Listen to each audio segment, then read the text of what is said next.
JMJ న్యూస్కి స్వాగతం. ఈరోజు వార్తలు చదువుతున్నది శిరీష. ఈరోజు వార్తల్లోని ముఖ్యాంశాలు: ఒంగోలులోని సాయి ఐటీఐ కన్వెన్షన్ హాల్లో నిర్వహించిన శ్రీ సాయిరాం జూనియర్ కళాశాల వార్షికోత్సవ వేడుకలు.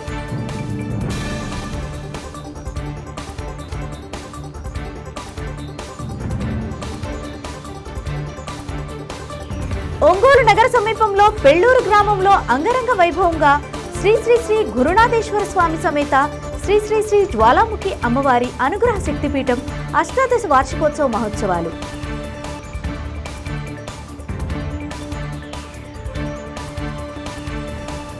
గ్రామీణ వైద్యులు ప్రాథమిక చికిత్స మందులు మాత్రమే వినియోగించాలన్న డిఎంహెచ్ఓ డాక్టర్ టి వెంకటేశ్వర్లు.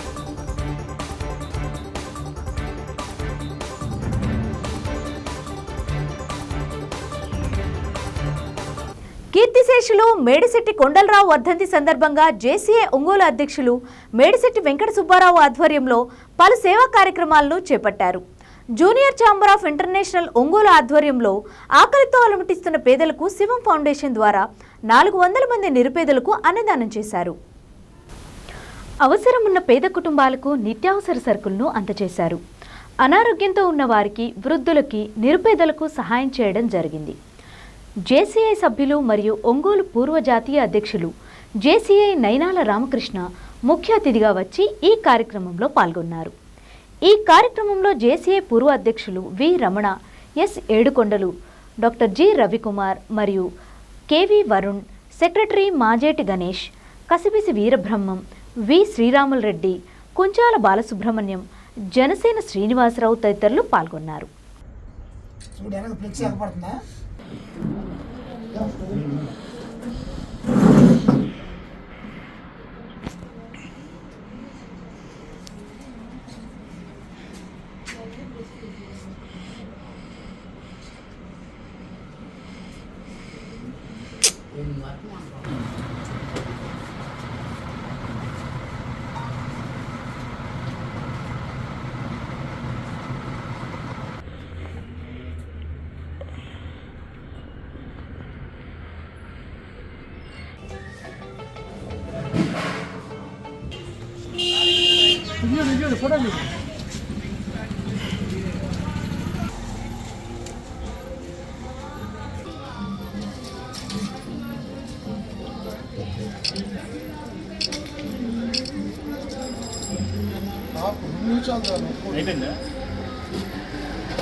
అందరికీ నమస్కారం.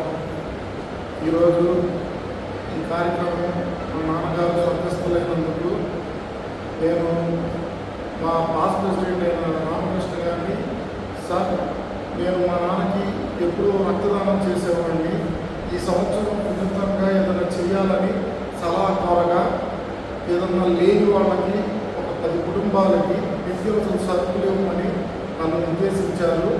ఈరోజు భాస్కర్ గారు, మా మాస్ ప్రెసిడెంట్ కొండల గారు, సుబ్రహ్మణ్యం గారు, జనసేన శ్రీనివాసరావు గారు, గణేష్ గారు అందరం కలిసి, మా ట్రెజరర్ అయిన వీరబ్రహ్మం గారు కలిసి ఈరోజు మేము ఇక్కడికి రెడ్ క్రాస్లో ఒక 4 ఇక్కడ ఒంగోలు నగర సమీపంలోని పెళ్లూరు గ్రామంలో వేంచేసి ఉన్న శ్రీ శ్రీ శ్రీ గురునాథేశ్వర స్వామి సమేత శ్రీ శ్రీ శ్రీ జ్వాలాముఖి అమ్మవారి అనుగ్రహ శక్తిపీఠం అష్టాదశ వార్షిక మహోత్సవాలను అంగరంగ వైభవంగా నిర్వహిస్తున్నారు. ఈ నెల 5వ తేదీ నుంచి 7వ తేదీ వరకు త్రయాణిక కార్యక్రమాల నిర్వాహకులు ప్రసాద్ స్వామి ఆధ్వర్యంలో చేపడుతున్నారు. ఈ సందర్భంగా బుధవారం రాత్రి జ్వాలాముఖి అమ్మవారి గ్రామోత్సవాన్ని అంగరంగ వైభవంగా నిర్వహించారు. మేళతాళాలతో, డప్పు వాయిద్యాలతో, కళాకారుల నృత్యాలతో అమ్మవారి గ్రామోత్సవం కన్నుల పండుగగా సాగింది. ఈ సందర్భంగా ప్రసాద్ స్వామి మాట్లాడుతూ శ్రీ శ్రీ శ్రీ జ్వాలాముఖి అమ్మవారి అనుగ్రహ శక్తిపీఠం అష్టాదశ వార్షిక మహోత్సవాలను ఘనంగా నిర్వహిస్తున్నట్లు తెలిపారు. అందులో భాగంగా నేడు గ్రామోత్సవాన్ని చేపట్టామని తెలిపారు. 6వ తేదీ గురువారం అమ్మవారికి పంచామృతాభిషేకం, దశమహా విద్యా మహోత్సవములు నిర్వహిస్తామని పేర్కొన్నారు. 7వ తేదీ శుక్రవారం విశేష పూలంగి సేవ, అమ్మవారికి విశేషాలంకరణ, మహాపూర్ణాహుతి చేపట్టడం జరుగుతుందని తెలిపారు. అనంతరం శ్రీ గురునాథేశ్వర స్వామి సమేత శ్రీ జ్వాలాముఖి అమ్మవారి కళ్యాణ మహోత్సవాన్ని శాస్త్రోక్తంగా నిర్వహించడం జరుగుతుందని తెలిపారు.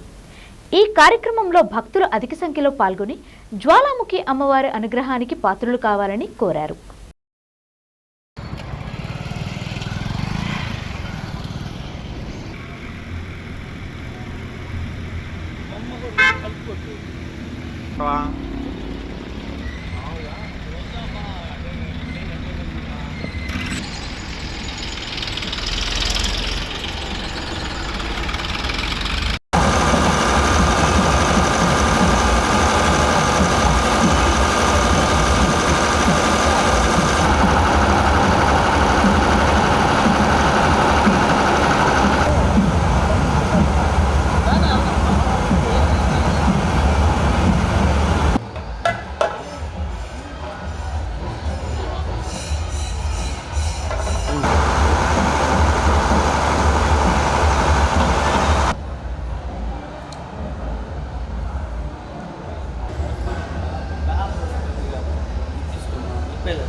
గ్రామీణ వైద్యులు ప్రాథమిక చికిత్స మందులు మాత్రమే వినియోగించాలని డిఎంహెచ్ఓ డాక్టర్ టి వెంకటేశ్వర్లు స్పష్టం చేశారు.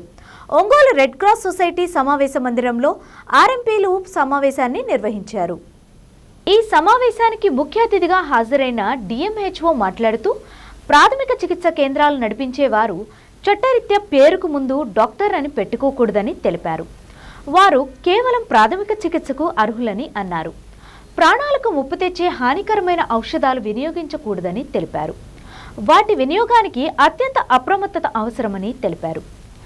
ఔషధ నియంత్రణ అదనపు సంచాలకులు జ్యోతి మాట్లాడుతూ ఆర్ఎంపీలు పరిమితికి మించి వైద్యం చేస్తే ప్రజల ప్రాణాలకు ముప్పు వాటిల్లుతుందని తెలిపారు.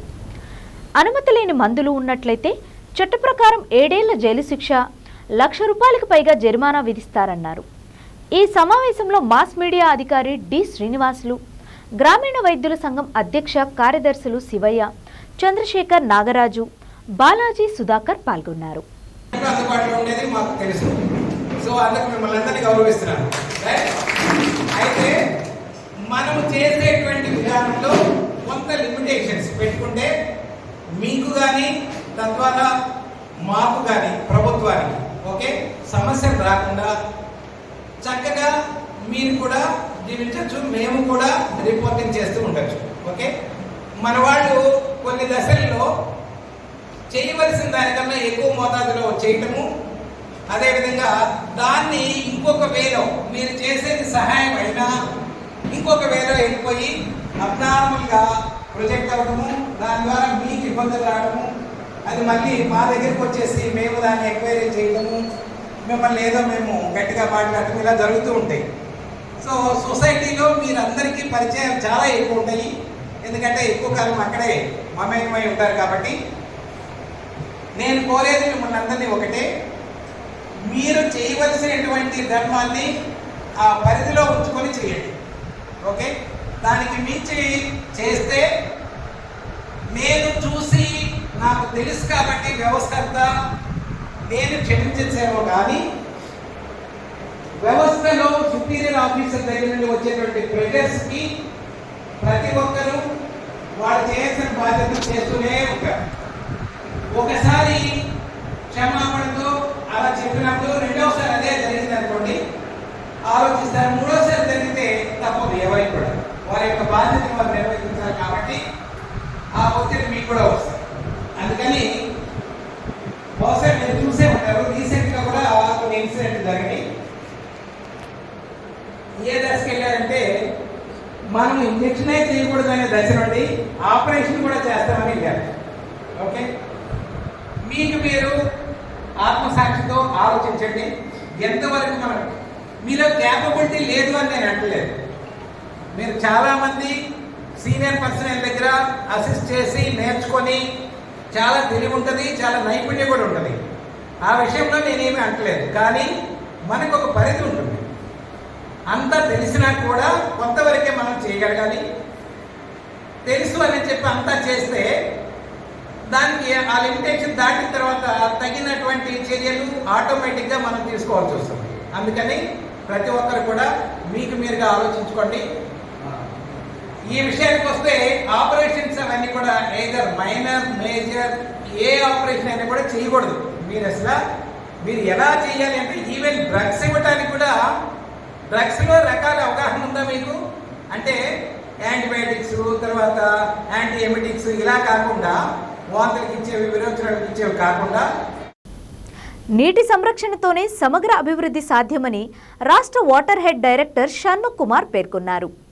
వాటర్ హెడ్ పథకం కింద ద్వామా ఆధ్వర్యంలో అమలు చేస్తున్న పథకాలపై అవగాహన కల్పించేందుకు పీసీపల్లి మండలంలోని జంగాలపల్లి గ్రామంలో నిర్వహించిన కార్యక్రమంలో ఆయన ముఖ్య అతిథిగా పాల్గొని మాట్లాడారు. తొలుత ఈ పథకం వినియోగంపై ఢిల్లీ నుంచి కేంద్ర గ్రామీణాభివృద్ధి శాఖ మంత్రి శివరాజ్ సింగ్ చౌహాన్, సహాయ మంత్రి పెమ్మసాని చంద్రశేఖర్ ప్రసంగాలను ప్రత్యక్ష ప్రసారం ద్వారా ప్రత్యేకంగా ఏర్పాటు చేసిన స్క్రీన్లపై ప్రజలతో కలిసి వీక్షించారు. అనంతరం డైరెక్టర్ మాట్లాడుతూ ప్రతి నీటి బిందువును పొదుపు చేయాల్సిన అవసరం ఉందని అన్నారు. నీటి సంరక్షణ అనేది ప్రతి ఒక్కరి జీవనశైలిలో భాగం కావాలని పిలుపునిచ్చారు. జిల్లా కలెక్టర్ తమీం అన్సారియా మాట్లాడుతూ నీటిని పొదుపుగా వినియోగించుకోవడం, జలవనరులను కాపాడుకోవడం మనందరి బాధ్యత అని చెప్పారు. కనిగిరి శాసనసభ్యుడు డాక్టర్ ముక్కు ఉగ్రనరసింహారెడ్డి మాట్లాడుతూ క్షామపీడిత పశ్చిమ ప్రాంతానికి వాటర్ హెడ్ పథకం ఒక వరం లాంటిదని అన్నారు. నీటి వనరులను జాగ్రత్తగా కాపాడుకుంటే కనిగిరి నియోజకవర్గం నుంచి వలసలను నివారించవచ్చని అభిప్రాయపడ్డారు. అనంతరం నీటిని పొదుపుగా వినియోగించుకుంటామని, నీటి వనరులను కాపాడుకుంటామని స్థానికులు, అధికారులు ప్రతిజ్ఞ చేశారు.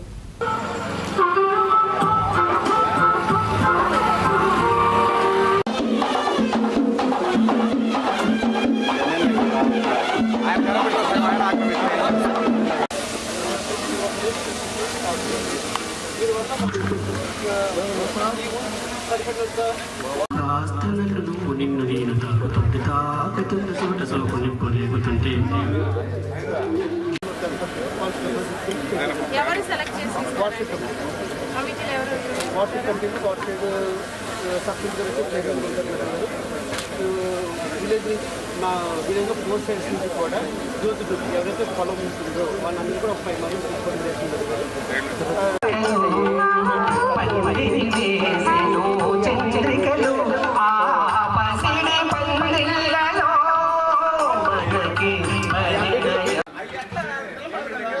నిలబడతామంటే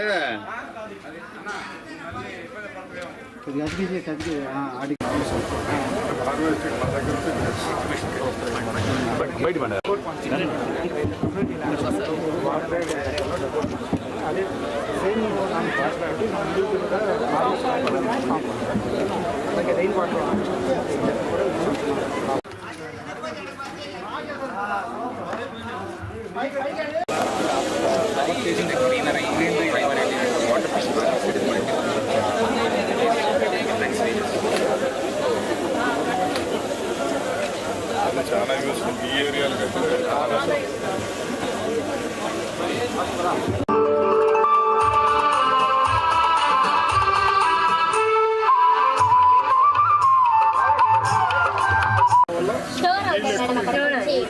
మనం వాడుకోవడానికి వీలుగా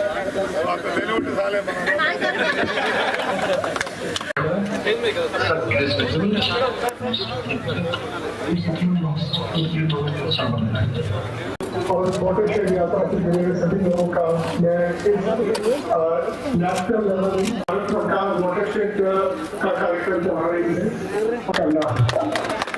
आज के इस कार्यक्रम में हम सबसे पहले इस वाटर शेड यात्रा के फिल्म दिखाएंगे।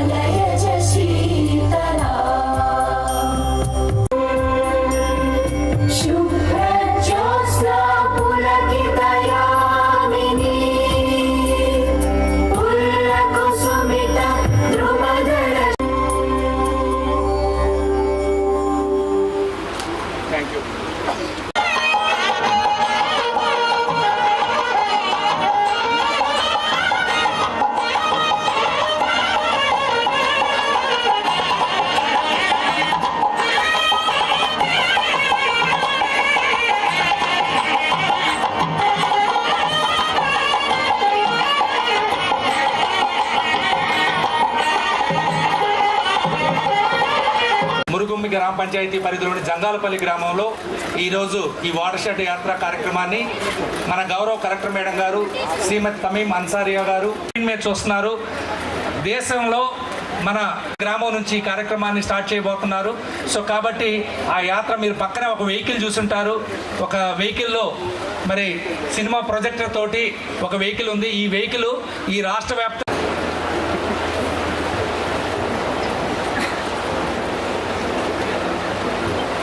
తర్వాత వాటర్ షెడ్ మీద ఒక ఫిల్మ్ ఉంది. సో దయచేసి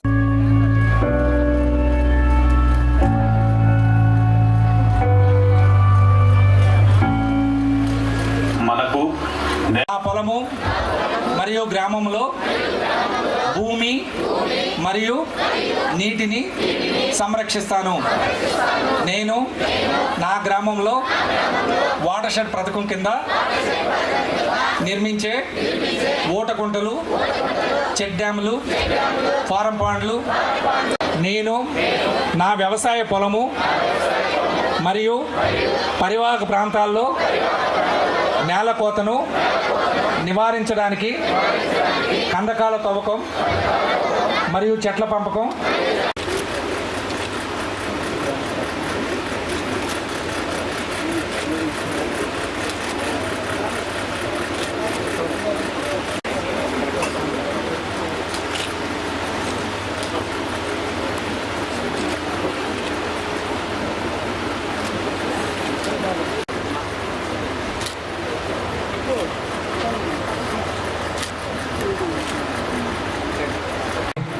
ఈ గ్రామ పంచాయతీలో పెట్టడానికి ముఖ్య ఉద్దేశం ఇక్కడ ఏదైతే లాస్ట్ పోయిన 2 సంవత్సరం నుంచి ఇక్కడ ఈ వాటర్ షెడ్ ప్రాజెక్ట్ జరుగుతున్నాయి.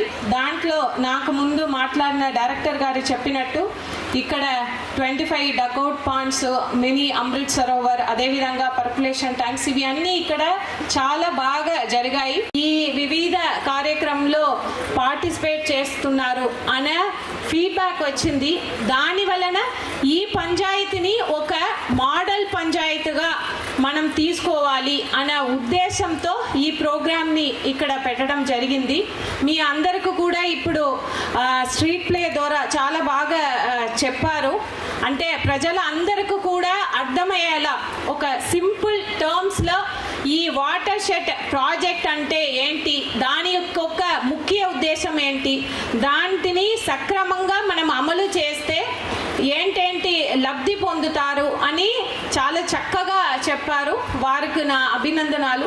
అదేవిధంగా ఇక్కడ ఉన్న స్టూడెంట్స్ కూడా ఇక్కడ స్టాల్స్ పెట్టారు. దాంట్లో కూడా చాలా చక్కగా నేను అడిగాను, ఒకరిద్దరిని అడిగినప్పుడు ఈ వాటర్ షెడ్ ప్రాజెక్ట్ గురించి చాలా బాగా చెప్పారు. వారందరికీ కూడా నా అభినందనాలు తెలియజేస్తున్నాను. సో ఇక్కడ ఉన్న నాకు ముందు మాట్లాడిన వారు, అదేవిధంగా ఇక్కడ వీడియో ద్వారా కూడా ఈ ప్రాజెక్ట్ గురించి మీ అందరికి చెప్పడం జరిగింది. దాన్ని మీరు అందరూ కూడా అర్థం చేసుకుని ఉంటారని అనుకుంటున్నాను. మనకు ఈ మురుగుమ్మి గ్రామ పంచాయత్ ఇక్కడ ఏదైతే వాటర్ షెడ్ ప్రాజెక్ట్ అని మనం పెట్టి ఉన్నామో, ఏదో ఇది ఒక డిపార్ట్మెంట్ ప్రోగ్రామ్ అనేది కాదు. ఇది ఈ గ్రామ పంచాయతీని ఒక పూర్తిగా ఒక సస్టైనబుల్ డెవలప్మెంట్, సమగ్రాభివృద్ధి, ఇక్కడ ఉన్న ప్రజల అందరూ కూడా పూర్తిగా డెవలప్మెంట్ చెందాలన్న ముఖ్య ఉద్దేశంతో ఈ ప్రోగ్రాం పెట్టడం జరిగింది. దీన్ని ఇప్పుడు గౌరవ సెంట్రల్ మినిస్టర్ గారు చెప్పినట్టు ఒక పూర్తి అచీవ్మెంట్ రావాలంటే ఇక్కడ ఉన్న మీ ప్రతి ఒక్కరు కూడా, ఇక్కడ ఉన్నవారు మాత్రమే కాకుండా మీరు వెళ్ళి మీ గ్రామ పంచాయతీలో ఉన్న మిగతా వారు కూడా దీని గురించి చెప్పాలి. అంటే వాటర్ కన్సర్వేషన్, మీకున్న నీటి సంరక్షణ ఎంత ముఖ్యం, ఎంత ఇంపార్టెంట్ అనేది మీరు ప్రతి ఒక్కరు కూడా చెప్పాలి. మీరు కూడా దాంటిని పాటించాలి. మీ అందరికీ ఒంగోలులోని సాయి ఐటీఐ కన్వెన్షన్ హాల్లో శ్రీ సాయిరాం జూనియర్ కళాశాల వార్షికోత్సవ వేడుకలు బుధవారం ఘనంగా నిర్వహించారు. కార్యక్రమానికి కళాశాల సెక్రటరీ కరెస్పాండెంట్ కె మోహన్ రావు అధ్యక్షత వహించారు. ఒంగోలు ఎమ్మెల్యే దామచర్ల జనార్దన్ సతీమణి దామచర్ల నాగసత్యలత ముఖ్య అతిథిగా హాజరై విద్యార్థులను ఉద్దేశించి మాట్లాడారు. విద్యార్థులు చిన్నతనం నుంచి లక్ష్యాన్ని నిర్దేశించుకొని ఆ దిశగా కృషి చేయాలని అన్నారు. రానున్న పరీక్షల్లో మంచి ఫలితాలు వచ్చే విధంగా కృషి చేయాలని తెలిపారు. విద్యార్థులు ప్రదర్శించిన సాంస్కృతిక కార్యక్రమాలు ఆహుతులను విశేషంగా అలరించాయి. ఈ కార్యక్రమంలో ప్రముఖ వైద్యులు డాక్టర్ కె సీతారామయ్య, న్యాయవాది నాదెండ్ల దశరథరామయ్య, కళాశాల chairman doctor K Anjaiah, secretary correspondent K Mohan Rao, కళాశాల అధ్యాపకేతర సిబ్బంది పాల్గొన్నారు.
అట్లానే ఈ సంవత్సరం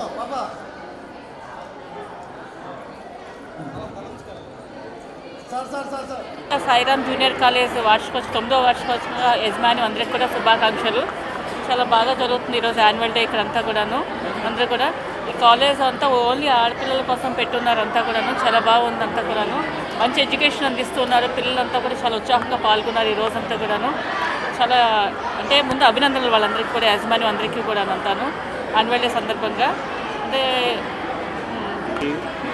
9వ వార్షికోత్సవానికి నన్ను ఆహ్వానించినందుకు వారికి మాస్టర్ గారికి అందరికీ ప్రతి ఒక్కరికి నా కృతజ్ఞతలు తెలుపుకుంటూ, అట్లానే వాళ్ళు ఈ 9 సంవత్సరాలు దిగ్విజయంగా పిల్లలకి బైపీసీ ఎంపీసీ 2 గ్రూపుల్లోనూ బాగా చదువులో మంచి స్థితికి తీసుకొచ్చినందుకు, అట్లానే వాళ్ళు 3rd క్యాంపస్ కూడా స్టార్ట్ చేస్తున్నారు. ఆ 3rd క్యాంపస్ కూడా అతి త్వరలోనే స్టార్ట్ అయ్యి వాళ్ళు ఇంకా మంచి స్టేజ్కి వెళ్ళాలని కోరుకుంటూ, అట్లానే ఈ సాయిరామ్ జూనియర్ కాలేజ్లో only for girls campus start చేసి, ఎక్కడ వేరే కాలేజ్ ఏది లేదనుకుంటా, సాయిరామ్ జూనియర్ కాలేజ్ ఒకటే అనుకుంటా ఓన్లీ ఫర్ గర్ల్స్కి, మిగతా అన్నీ కూడా కంబైన్డ్. సో అట్లానే సాయిరామ్ జూనియర్ కాలేజ్ ఇంకా ఉన్నత స్థితికి వెళ్ళాలని కోరుకుంటూ, మాస్టర్స్ అందరికీ, టీచర్స్ అందరికీ, అట్లానే స్టూడెంట్స్కి అందరికీ ఈ ప్రోగ్రాం నన్ను ఆహ్వానించినందుకు కృతజ్ఞతలు తెలుపుకుంటూ సెలవు తీసుకుంటాను. అందరూ డాక్టర్స్ కావాలని కోరుకుంటాను న్యాచురల్గా, ఎందుకంటే మంచి బాగా యాక్చువల్గా ఏంటంటే బైపీసీ ఎంపీసీ 2 గ్రూపులు ఉన్నాయి.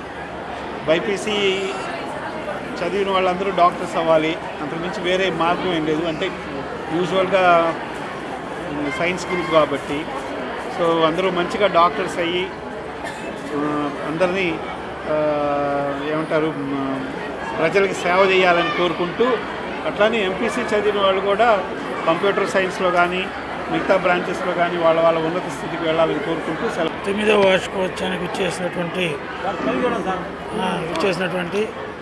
గౌరవనీయులైన తల్లిదండ్రులకు, పెద్దలకు, శ్రేయోభిలాషులకు, అధ్యాపక సిబ్బందికి మరియు మీడియా ప్రతినిధులందరికీ నా నమస్కారములు. ప్రియమైన విద్యార్థులకు ఈ శుభ సాయంకాలపు శుభాశిస్సులు. గత సంవత్సరం మా ఫలితాల్లో అత్యుత్తమ ఫలితాలు, జిల్లాలోనే అత్యుత్తమ ఫలితాలు, డైరెక్ట్గా బైపీసీలో ఇంటర్మీడియట్తో పాటు నీటులో 580 మార్కులు సాధించి గవర్నమెంట్ సీటు సాధించినటువంటి కే అమృతకి మేము ప్రత్యేక అభినందనలు తెలియజేసుకుంటున్నాం. అలాగే మరొక విద్యార్థినికి డైరెక్ట్ గవర్నమెంట్ కాలేజీలో ఏజీబీఎస్సీ రావటం, మరియు ఎంసెట్లో నీట్ మెయిన్స్లో కూడా మంచి ర్యాంకులు సాధించినటువంటి విద్యార్థులందరికీ ప్రత్యేక అభినందనలు. మరి అచ్చంగా ఆడపిల్లలు ఎందుకు పెట్టారంటే, వాస్తవంగా మా ఆలోచన అప్పుడు రాబోయే రోజుల్లో బాలికలకు మాత్రమే, అంటే స్త్రీలు కూడా సమాన ఇది అన్నిట్లో వస్తారని ఊహించి, సగం వాళ్ళు ఉంటారు, సగం వీళ్ళు ఉంటారు, మన లాభాల కన్నా కూడా బాలికలైతే క్రమశిక్షణతో బాగా పై స్థాయికి వస్తారనే ఉద్దేశంతో పెట్టాం. ఇప్పుడు అబ్బాయిలు కూడా అడుగుతున్నారు, కానీ మా ప్రస్తుతానికి మాకు ఆలోచన లేదు. బాలికలకే ఇంకో క్యాంపస్, కొత్త క్యాంపస్ తీసుకొని దాన్ని నింపాలని చూస్తున్నాం. అలాగనే ప్రతి వ్యక్తికి విద్యార్థి దశ అనేది అత్యున్నతమైనటువంటి దశ. ఈ దశలో విద్యార్థి పడేటువంటి శ్రమ అంటే వాళ్ళ నిర్ణయాలు గోల్స్ కానీ పెట్టుకుంటే భవిష్యత్తు సంతోషదాయకంగా పూర్తి చేయగలుగుతారు. కాబట్టి ఈ ఇంటర్మీడియట్ ఎడ్యుకేషన్ అనేది మనం చెప్పుకుంటా, ఇప్పుడు ఇంటర్మీడియట్ అనేది ఇది టర్నింగ్ పాయింట్ ఇన్ ఎడ్యుకేషన్. ప్రాథమిక విద్య పునాది అయినప్పటికీ భవిష్యత్తు నిర్ణయించేది ఇంటర్మీడియట్ విద్యే. ఎందుకంటే ఇంటర్మీడియట్ తర్వాత డాక్టర్ అవ్వచ్చు, ఇంజనీర్ కావచ్చు, గ్రాడ్యుయేట్ కావచ్చు, లాయర్ అవ్వచ్చు. మార్కెట్లో నిర్ణయించిన రేట్లు ఆన్లైన్లో వచ్చేవి మాత్రమేనని, రూల్స్కు విరుద్ధంగా తామేమీ చేసే పరిస్థితి ఉండదని, కోవిడ్ సమయంలో జరిగిన నష్టాన్ని అంచనా వేసి ముఖ్యమంత్రితో మాట్లాడి పరిష్కరిస్తానని ఒంగోలు శాసనసభ్యులు దామచర్ల జనార్దన్ అన్నారు. ఒంగోలు దామోదరం సంజీవయ్య కూరగాయల మార్కెట్లోని వ్యాపారస్తుల సమస్యలపై ఏర్పాటు చేసిన ప్రత్యేక సమావేశంలో వ్యాపారస్తులను ఉద్దేశించి ఎమ్మెల్యే ప్రసంగించారు. ఈ సమావేశానికి కమిషనర్ వెంకటేశ్వరరావు అధ్యక్షత వహించారు. ఈ సందర్భంగా ఎమ్మెల్యే మాట్లాడుతూ, గత 5 ఏళ్లు రెంట్లు కట్టకపోవడం వల్ల కార్పొరేషన్ 17 కోట్ల బకాయిలకు పేర్కొనిపోయాయని, ఈ నష్టం ఎవరు భర్తీ చేస్తారని ప్రశ్నించారు. ఈ బకాయిలు దశలవారీగా కట్టుకునే సౌలభ్యం కల్పిస్తున్నామని అన్నారు. వ్యాపారస్తులు కూడా ఆలోచించి మార్కెట్ అభివృద్ధికి సహకరించాలని అన్నారు.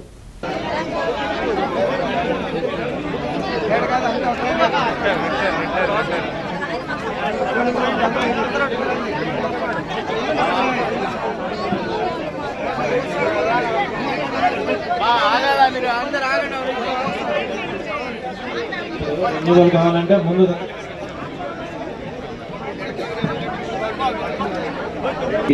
అనుకూలంగా ఉండే విధంగా ఎవరిని ఇబ్బంది పెట్టాలనేది ఎవరికి ఉండదు కాబట్టి సారే స్వయంగా ఈరోజు మీ దగ్గరకు వచ్చారు కాబట్టి మనకు ముఖ్య అతిథిగా వచ్చేసిన గౌరవనీయులు శ్రీ దామచర్ల జనార్దన్ రావు గారిని మిమ్మల్ని ఉద్దేశించి మాట్లాడవలసిందిగా రిక్వెస్ట్ చేస్తున్నాం.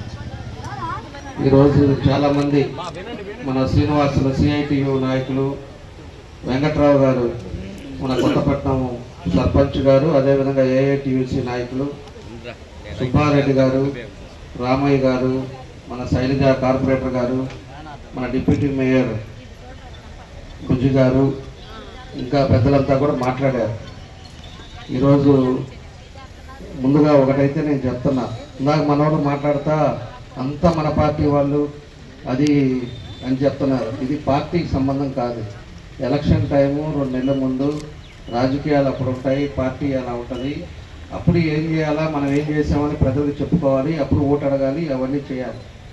అంతేగాని గెలిచిన తర్వాత పార్టీ అయిన తర్వాత మనం ప్రజలకు ఏం చేయాలి, ప్రజలకు ఉపకారం ఏం చేయాలి, ఎక్కడ ఇబ్బందులు ఉన్నాయి అనేది కూడా మనం చూసుకోవాలి. ఇబ్బందిగా ఉంది పరిస్థితి, ఒకసారి మీరు రండి అని చెప్పిన తర్వాత నేను అదేవిధంగా మా కమిషనర్ గారు మేము అందరం కూడా వచ్చాం. వచ్చిన తర్వాత ఇక్కడ ఉండే వాతావరణం కూడా మనం అంతా కూడా చూసాం. మహిళలంతా అయితే ఎక్కువ మంది కొత్తపట్నం వాళ్ళు ఆడ కాయగూరలు, అదేవిధంగా పూలు, ఇవన్నీ కూడా అక్కడి నుంచి డైలీ తెచ్చుకొని అమ్ముకుంటూ ఇక్కడ జీవనం గడిపేవాళ్ళు. మేము మీ అందరికి కూడా ఒకటే నేను తెలియపరిచేది, అన్నీ కూడా ఇక్కడ ఉండేది కూడా మొత్తం ఇప్పుడు ఎలా ఉంది, అంతకుముందు ఎలా ఉంది అనేది కూడా మీరు అందరూ కూడా అర్థం చేసుకోండి. First point. రెండవది, కాయగూరలు అన్నీ కూడా ఎక్కడ ఒకే ప్లేస్లో ఉండేటట్టుగా దాన్ని కూడా ప్లాన్ చేస్తాం. మీకు ఇబ్బంది లేకుండా చేసే బాధ్యతగా తీసుకుంటాం. అదేవిధంగా పూలు కూడా అన్నీ ఒక ప్లేస్లో ఉండేటట్టుగా దాన్ని కూడా ప్లాన్ చేద్దాం. దానికి మీకు ఏ సౌకర్యాలు కావాలన్నా కూడా దాన్ని అన్నీ కూడా మనం కరెక్ట్ చేస్తామని చెప్పి కూడా మీకు తెలియజేస్తున్నాం. ఎందుకంటే ఈ బల్ల మీద పెట్టుకోవటం, బల్ల మీద ఎక్కడంటే అక్కడ చేయటం, లోపల ఉన్న వాళ్ళకి మనుషులు అక్కడ దాకా రాకుండా అక్కడే కొనుక్కొని వెళ్ళిపోతున్నారు అనేదే మనకి ఎక్కువ చెప్తున్న మనకి ఇబ్బందులు. అందుకని అందరూ ఒక దగ్గర ఉన్నారు అంటే ఎవరు వచ్చినా కూడా ఇక్కడికే వచ్చేటట్టుగా మీ దగ్గరికి వచ్చి కొనుక్కునే పోయేటట్టుగా దాన్ని కూడా ఒక పద్ధతి ప్రకారంగా చేస్తామని చెప్పి కూడా నేను తెలియజేస్తా ఉన్నాను. దాంతోపాటు ఇప్పుడు కూడా ప్లేస్లు కూడా చూసాం. మీకు కూడా అందరూ కూడా ఎవరైతే నాయకులు ఉన్నారో వాళ్ళకు కూడా చూపిస్తారు. దాన్ని సౌకర్యంగా ఉండేటట్టుగా, అందరికి ఉపయోగం ఉండేటట్టుగా, రోడ్డు మీద అనేది లేకుండా మొత్తం వచ్చి మీ దగ్గర కొనుక్కునే విధంగా దాన్ని కూడా మనం చేస్తాం. మీకు ఇబ్బంది లేని సౌకర్యాలు కూడా తీసుకొస్తామని చెప్పి కూడా మీకు ఈ సందర్భంగా మేము తెలియజేస్తున్నాం.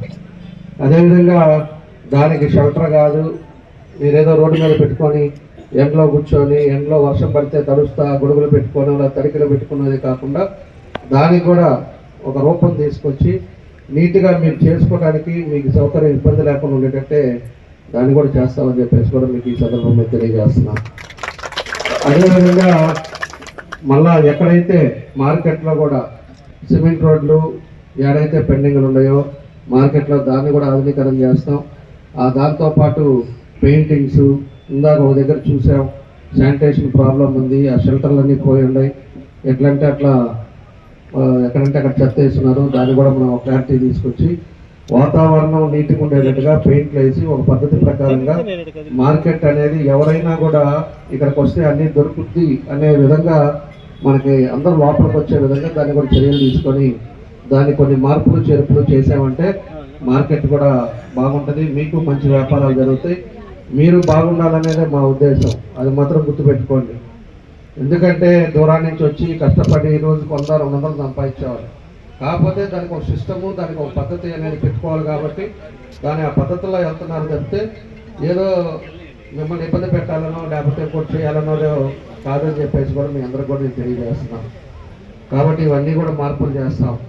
దాంతోపాటు ఇందాక మన వాళ్ళు మాట్లాడుతా రేట్లు కొంచెం తగ్గించాలి, అదేవిధంగా వాళ్ళ రెంట్ తగ్గించాలి, ఇవన్నీ కూడా చెప్తా ఉన్నారు. రేట్లు అనేది మార్కెట్ ప్రకారంగా దానికి ఏదైతే ఉంటాయో దానికి ఆన్లైన్ ఆప్షన్స్ ఉంటుందో దాని ప్రకారంగా యాడ్ చేస్తారు. స్క్వేర్ ఫీట్కి ఎంత అయ్యిందని అది మన చేతుల్లో ఉండేవి కాదు. దాంతోపాటు ఈరోజు ఉండే పరిస్థితుల్లో మీకు ఇక్కడే ఆ రోజు అన్నా క్యాంటీన్ ప్రత్యేకంగా ఇక్కడ పెట్టాము మేము. ఎందుకు పెట్టామంటే పేదవాళ్ళు కడుపు నిండా అన్నం తినాలి, ఇబ్బంది రాకూడదు, దూరంగా వెళ్ళకూడదు అనే ఉద్దేశంతో 2 నిమిషాలు ఇక్కడికి పోతే 5 రూపాయలకి క్వాలిటీ ఫుడ్ పెట్టేటట్టుగా ఇక్కడ అన్నా క్యాంటీన్ నడుపుతా ఉన్నాం. ఈరోజు 3 పూట్ల పెడుతున్నారు. పొద్దున పెడుతున్నారు, మధ్యాహ్నం పెడుతున్నారు, సాయంత్రం పెడుతున్నారు. మీరు కొత్తపట్నంలో 6ంటికి బయలుదేరే వాళ్ళు వండుకొని క్యారేజ్ తెచ్చుకునే వాళ్ళు ఇదివరకు ఏమ్మా తెచ్చుకునే వాళ్ళ అడుగు వస్తుంది, బస్సులు కూడా ఉండేవాళ్ళు. కానీ ఈరోజు 5 రూపాయలతోటి పోయి మంచి భోజనం తినేటట్టుగా మీకు ఆహార సౌకర్యం కూడా ఇక్కడే పెట్టించాము అప్పుడు. కాబట్టి రెంట్ ఇవన్నీ అనేది కూడా అది గవర్నమెంట్ ఫిక్స్ చేసేది, అది బడ్జెట్ ఆధారంగా అవన్నీ వస్తాయి. అదే నేను ఇదివరకు చూసాం మనం. ఇదివరకు రెంట్లు పెంచేటప్పుడు ఒక ఎగ్జాంపుల్గా బయట అదివరకు 20 రూపాయలకు మంచి భోజనం వచ్చాయి. ఇప్పుడు ఎంత భోజనం ఎందుకు పెరిగింది? అది ఎందుకు పెరిగింది? వాళ్ళు కూడా తగ్గిమన్నావా? అన్ని రేట్లు పెరుగుతున్నాయి, వ్యవస్థ పెరుగుతుంది, మన వయసులు పెరుగుతూ ఉన్నాయి, అదేవిధంగా ఆర్థిక వ్యవస్థ పెరుగుతూ ఉంది. కాబట్టి అన్నీ పెరుగుతున్నాయి. దాని రూల్స్, దాని రెగ్యులేషన్స్ ప్రకారంగా అన్నీ చేస్తారు. అది వరకు ఎంత అవుతుంది? 1 కేజీ వీళ్ళు ఏమైనా కొనాలంటే 2 రూపాయలు కొనుక్కునే వాళ్ళం 1 కేజీ. వెంకట్రావు చెప్పాలి, ఇప్పుడు ఎంతకు అమ్ముతున్నారు? 50 రూపాయలకు అమ్ముతున్నారు. అది వరకు 500 రూపాయలు తీసుకెళ్తే బస్తా వచ్చాయి కూరగాయలు. ఈరోజు ఎన్నో వస్తున్నాయి?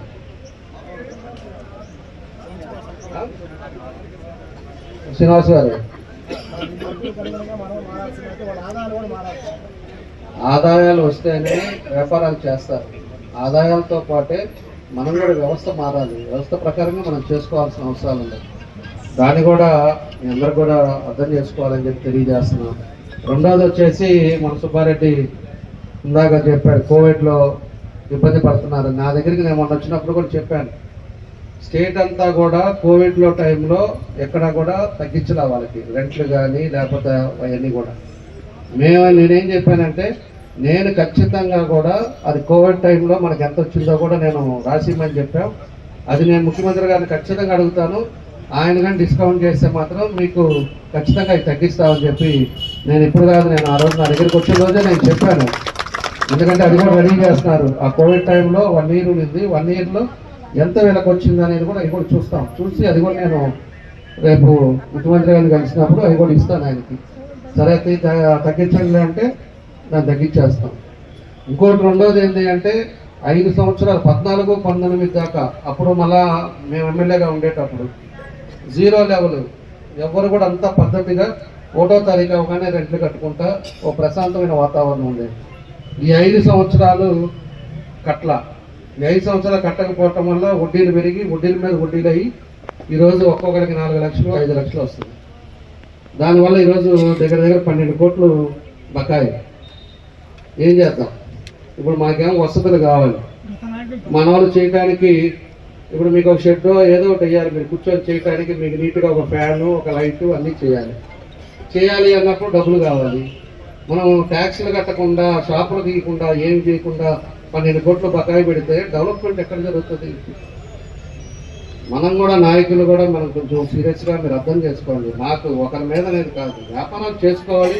దానికి తగ్గట్టుగా ఏదైతే ప్రభుత్వం ఉందో ప్రభుత్వం ఆస్తికి మనం పెట్టుకుంటే ఆల్టర్నేటివ్ ఇంకో పని చేసుకోవడానికి అవకాశాలు ఉంటాయి.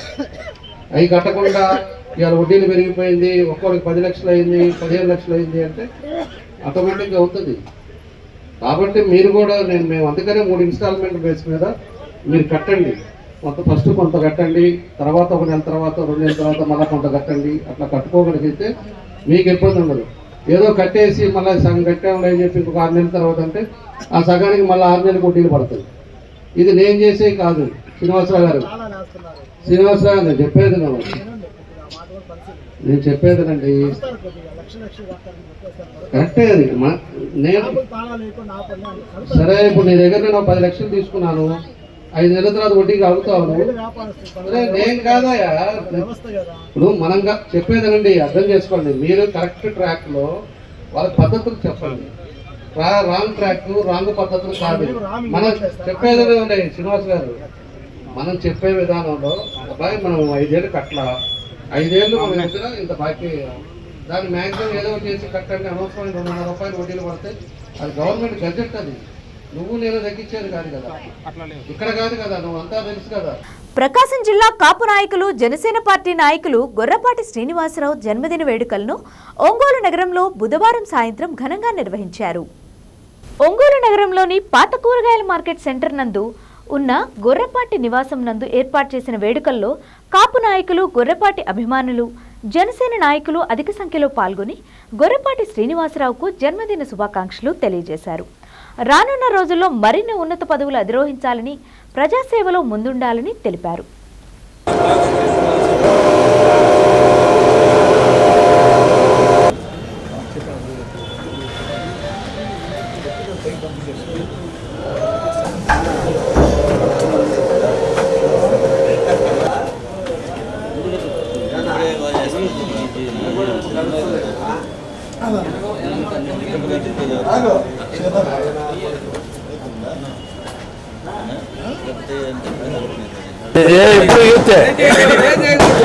ఎప్పుడు యూతే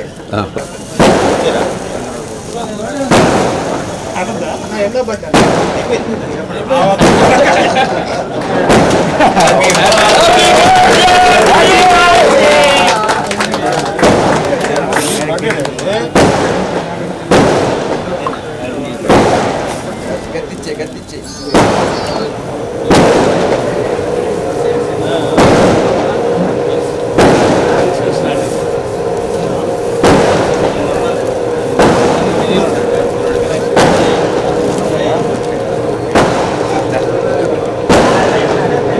ఎదురుగా బాగండి అట్టే పోండి నువ్వు ఎదురుగా బాబు, నువ్వు రా బాబు.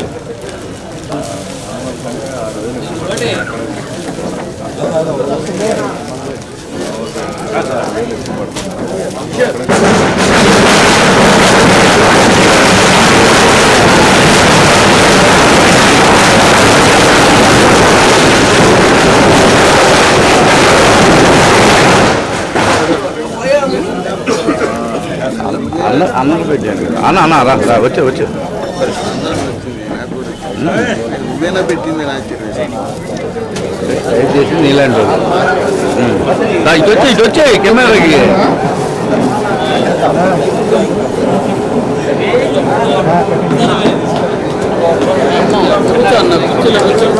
బాబు ఇది ఎదురుగా బాకండి,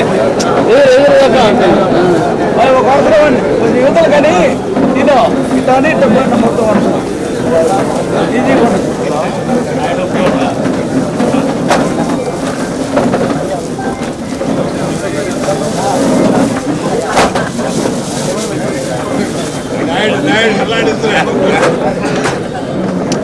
కూర్చోన్న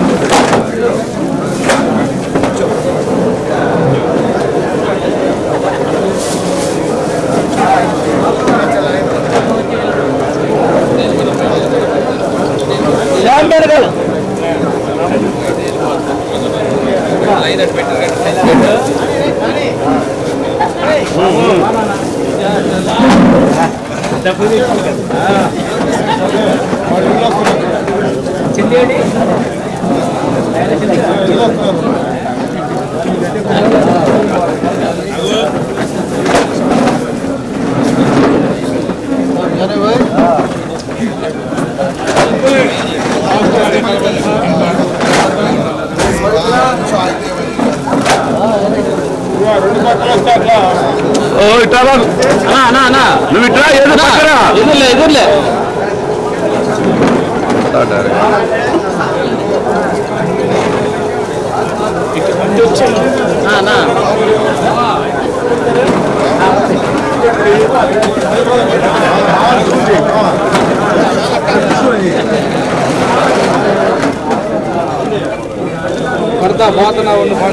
సరేగానే మనం ముందుకు వెళ్తా రాదు.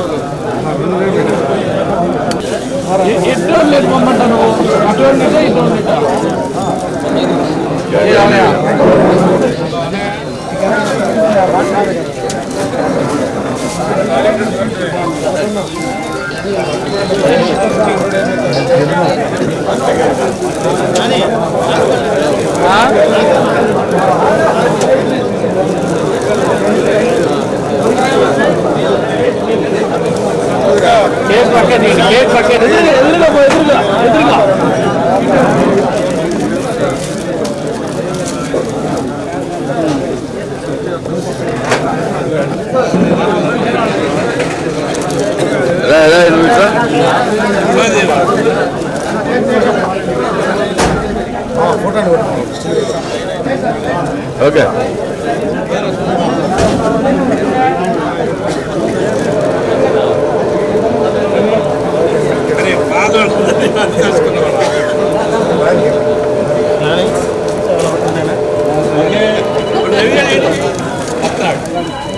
చెప్పండి మా బాబు చెప్పు ఒక 5 నిమిషాలు.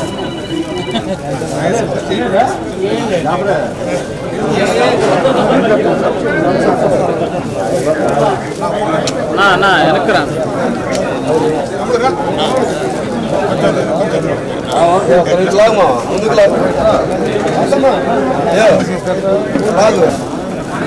ఫోటోలు తీయమ్మా.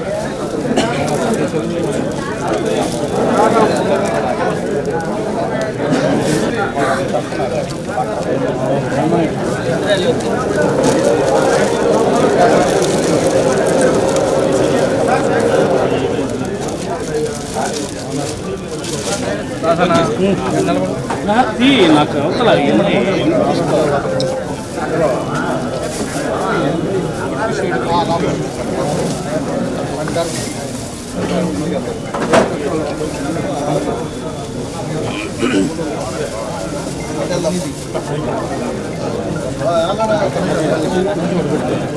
కానీ కొట్టు నువ్వు చేస్తుంటావా?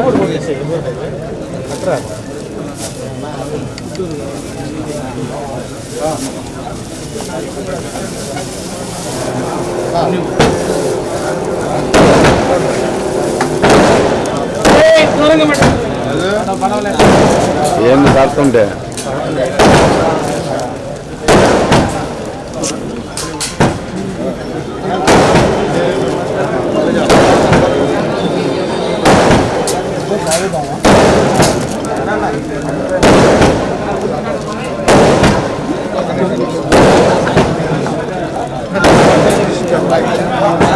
కానీ కలిసిన వచ్చేయండి కలిసిన ఎదురు వస్తుంది.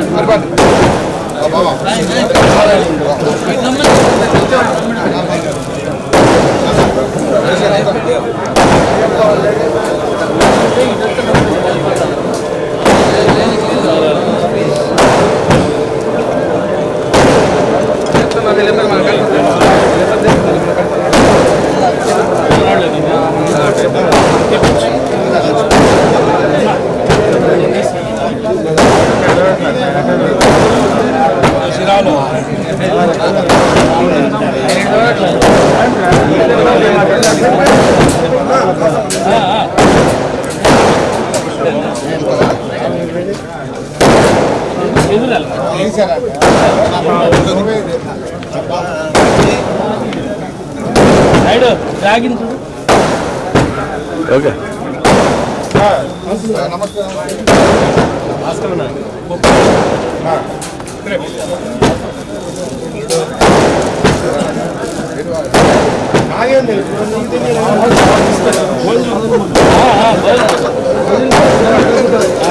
అమ్మవాళ్ళని పలేవాడు నాయన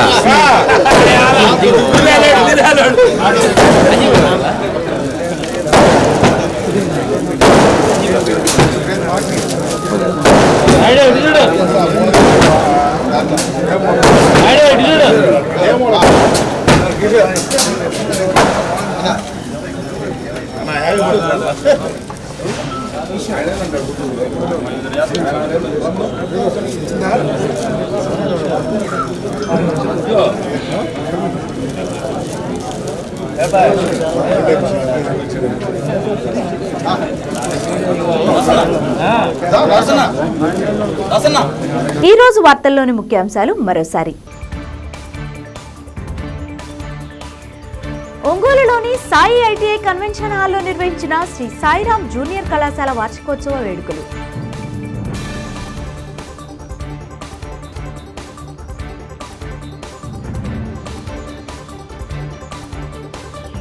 ఒంగోలు నగర సమీపంలో పెళ్లూరు గ్రామంలో అంగరంగ వైభవంగా శ్రీ శ్రీ శ్రీ గురునాథేశ్వర స్వామి సమేత శ్రీ శ్రీ శ్రీ జ్వాలాముఖి అమ్మవారి అనుగ్రహ శక్తిపీఠం అష్టాదశ వార్షికోత్సవ మహోత్సవాలు.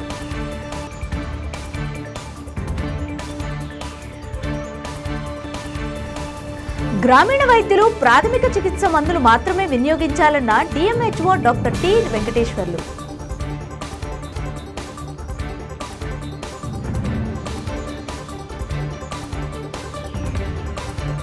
చూస్తూనే ఉండండి మీ జేఎంజే న్యూస్.